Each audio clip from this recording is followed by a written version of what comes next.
So is this depression? How does Eeyore do it? I write this to share because I think it helps me. But I also tell a story that can inform your lives because I think that helps us.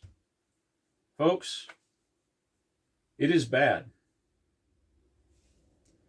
I can see how getting lost here leads to suicide.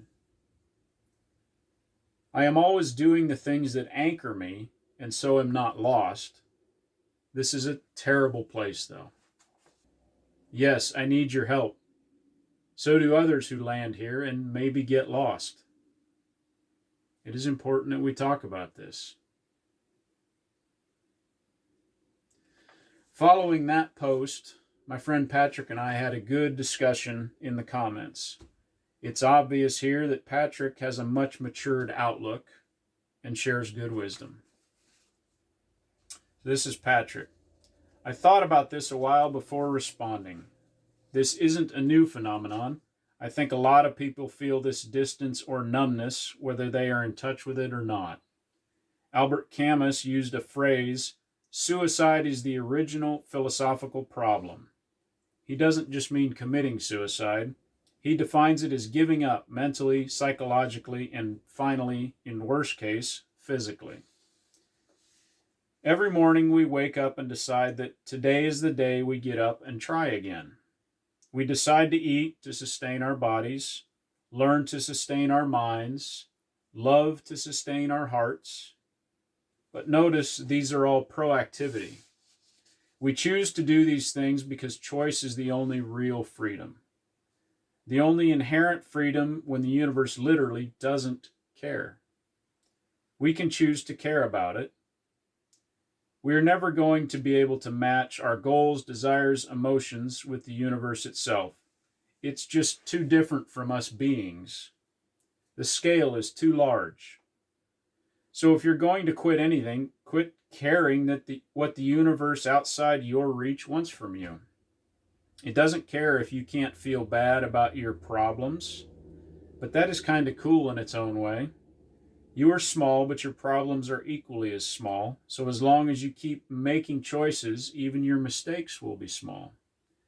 Even a grain of sand supports entire buildings, but we never question the flaws on its surface. Caring isn't inherent, it's a trained behavior. Just like working out a muscle, it needs to be conditioned and in the right environment. The world, and especially the military, is great at warping you away from the base feelings, but it can be done. And even if you failed, I seriously doubt you will regret trying to love your family harder or caring deeper about your brothers and sisters. Just keep trying. And in response to that, I said, well said. I believe that I have a responsibility, however small, to the universe, but only because I choose that. Make sense? More specifically, I have a responsibility to others now, living in communion, and later to the universe, after the reconciliation of all things. Still a choice. And Patrick responded, the Camus book I referenced is Myth of Sisyphus. The idea is that even though Sisyphus is eternally damned to push the boulder up a hill, you might be able to imagine him as somewhat happy. He may not feel great accomplishment from his task, but he gets up and starts from the bottom every single day.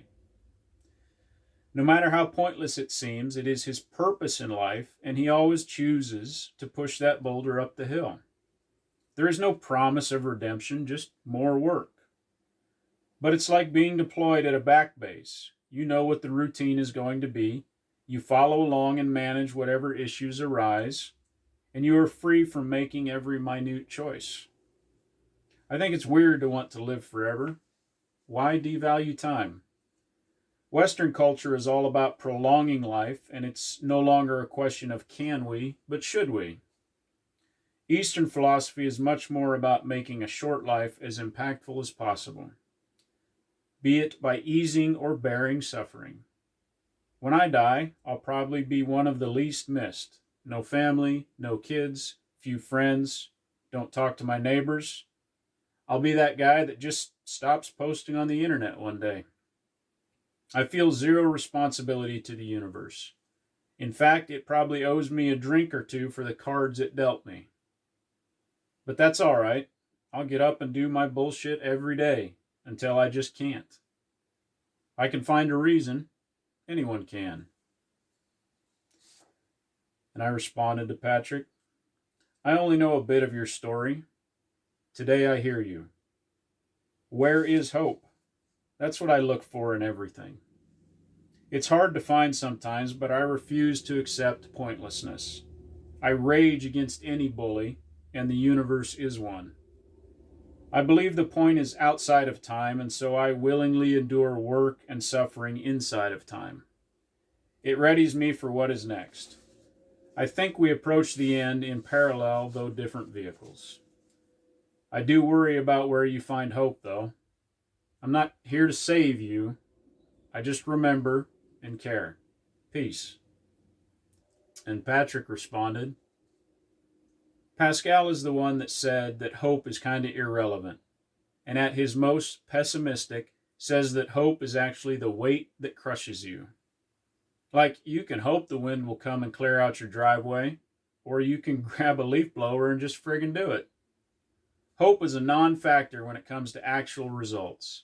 And yeah, it sounds super pessimistic, but if you think about it through the same proactive lens I mentioned earlier, it's simply asking you to perform something, avoid stagnation. Anything at all. Branch Rickey said, luck is a residue of design, which is kind of the contrapositive of the whole hope idea. The idea that the universe doesn't care doesn't make anything pointless. It just means your will and the will of the universe do not align. To imagine the infinite scale of the universe is creating machinations against a single soul is the definition of hubris. The ocean isn't trying to sink every ship. It is just the ocean, and sometimes the stars align. Sailors make bad decisions, and nature folds them back into the stardust in a different shape. Older Western philosophy is very human-centric. Of course it was. They considered men basically gods with shorter lives. Eastern and newer existentialists subscribe more towards the universe doesn't care, either positively or negatively. It just is. It will keep being after you and was long before you. You can't accurately measure its size. How could one even begin to imagine its goals? We barely understand our own goals. As sentient beings, we are separate from the universe, but once, long ago, we were all just particles and energy, part of a singularity. We are the universe, and when we die, we return to it. That's kind of beautiful in its own way, and it also means fighting the universe is just fighting ourselves.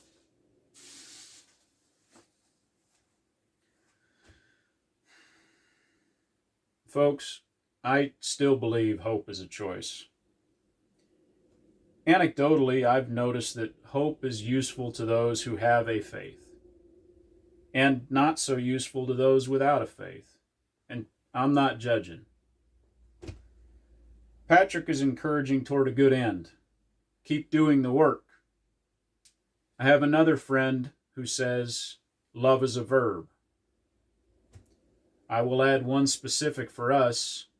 Buddy checks save lives.